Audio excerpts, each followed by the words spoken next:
আজ আমি নিয়ে চলে এসেছি পালং চিংড়ির রেসিপি নিয়ে। তবে হ্যাঁ, আমি যেভাবে বানাই সেইভাবেই আমি তোমাদের সঙ্গে শেয়ার করছি। নতুন নতুন পালং শাক উঠছে তো নতুন নতুনভাবে রেসিপিটা বানালে খেতে খুবই ভালো লাগে।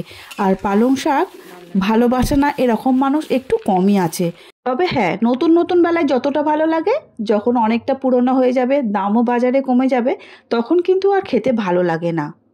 সেটা আমার ক্ষেত্রেও হয়। পালং শাকটা ভালো করে ধুয়ে কেটে ছোট ছোট করে নিয়েছি। এখানে আমি নিয়েছি মূলো, বেগুন, আলু সব সরু সরু করে কেটে ধুয়ে জল ঝারিয়ে নিয়ে চলে এসেছি। আর শাকটা দেখতেই পাচ্ছ একদম ধোয়া হয়ে গেছে, চিংড়ির মধ্যে রেখে দিয়েছি জল ঝরানোর জন্য।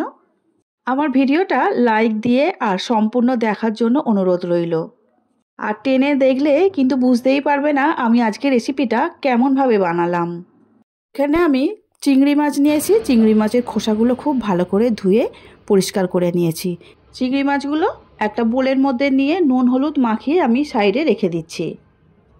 এই রেসিপিটার জন্য চিংড়ি মাছগুলো কিন্তু এখন ভাজবো না, সেই জন্য যতটা ভালোভাবে পারা যায় নুন আর হলুদ খুব ভালো করে চেপে চেপে একটু মেখে নিতে হবে, তাহলে ম্যারিনেটটাও খুব ভালোভাবে হয়ে যাবে।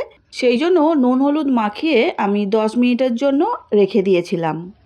এখানে চিংড়ি মাছ ভাপিয়ে খেলে যেরকম একটা স্বাদ আসে ভাপা চিংড়ি করার সময়, সেই রকমই পালং শাকে যদি এরকম ভাপিয়ে নেওয়া যায় চিংড়ি মাছ দিলে, তাহলেও কিন্তু খুব ভালো খেতে হবে। সেই জন্যই আমি এই রেসিপিটা এইভাবেই বানাচ্ছি।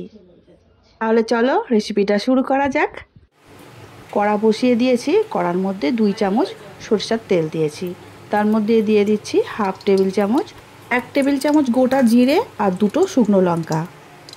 জিরে আর শুকনো লঙ্কা তেলের মধ্যে দেওয়ার পরে একটু ভালো করে ভেজে নিতে হবে। তারপর যখন সুন্দর গন্ধ বেরিয়ে আসবে, আলু, বেগুন আর মূলো যে সব কেটে রেখেছিলাম সেই কেটে রাখা সবজিগুলো সমস্ত কিছু একসঙ্গে তেলের মধ্যে দিয়ে দেব।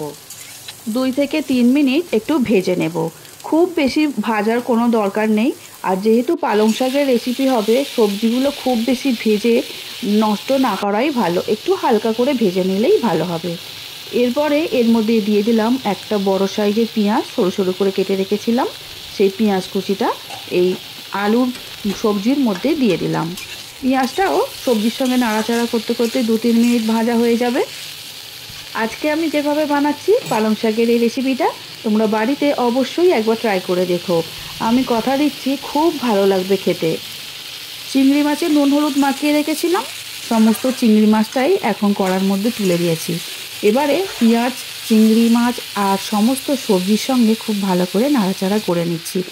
নাড়াচাড়া করার পরে কেটে রাখা পালং শাক কড়ার মধ্যে তুলে দিচ্ছি। এবারে 3-4 মিনিটের জন্য ঢাকা দিয়ে দেব। 3 মিনিট পরে ফিরে আসলাম।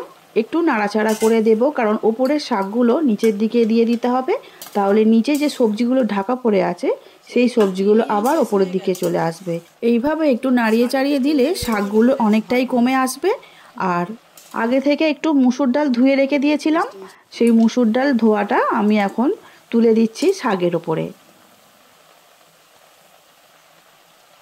এতক্ষণ কিন্তু আমি নুন দিইনি, এবারে দিয়ে দিচ্ছি পরিমাণ মতো নুন। নুনটা দিয়ে দিলে শাক থেকে আগেই জল বেরিয়ে আসতো, কিন্তু আমি নুনটা একটু পরেই দিচ্ছি।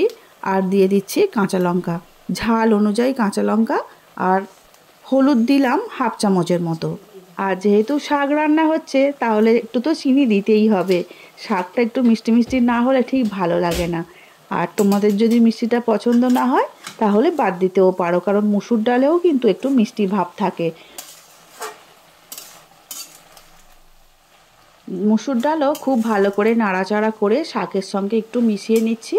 এবারে ঢাকা দিয়ে দেব আবারও 2 থেকে 3 মিনিটের জন্য, কারণ শাকটাও তো খুব ভালো করে সিদ্ধ হতে দিতে হবে। বন্ধুরা, তোমাদের যদি আমার রেসিপিগুলো ভালো লেগে থাকে তাহলে লাইক, শেয়ার, সাবস্ক্রাইব করে শ্রাবণীর পাকঘর চ্যানেলের পাশে থেকে যাওয়ার অনুরোধ রইল। পাশে থাকা বেলটা অবশ্যই প্রেস করে দিও, যাতে নিত্য নতুন রান্না ছাড়লেই সবার আগে তোমাদের কাছেই পৌঁছে যায়। আর ফেসবুক পেজ থেকে দেখছো বন্ধুরা, প্লিজ পেজটিকে ফলো করে রেখো। এখন দেখতেই পাচ্ছ শাক থেকে কিন্তু অনেক জল বেরিয়ে এসেছে আর সবজিগুলো সমস্তই সিদ্ধ হয়ে গেছে। তোমরা যদি একটু টাইট ভাবে খেতে চাও তাহলে জলটাকে একটু টাইট করে নেবে। এইভাবেই ঢাকা চাপা দিয়ে আমার সমস্ত সবজি, শাক, মুসুর ডাল, চিংড়ি মাছ সব কিছু একসঙ্গে খুব ভালো করে সিদ্ধ হয়ে গেছে। আর দেখতেই পাচ্ছ একটু জল জল ভাব আছে। যেহেতু আজকে আমি চিংড়ি মাছ আর মুসুর ডাল দিয়ে পালং শাকের ডালনা বানাচ্ছি, সেই জন্য এই রসা রসা ভাবটা আমি রেখে দিচ্ছি। চিংড়ি মাছ, মুসুর ডাল দিয়ে পালং শাকের ডালনা আজকে আমার বানানো একদম কমপ্লিট হয়ে গেছে। একটা সার্ভিং বোলের মধ্যে তুলে নিলাম।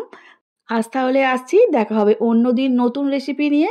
সবাই খুব ভালো থাকবে, সুস্থ থাকবে।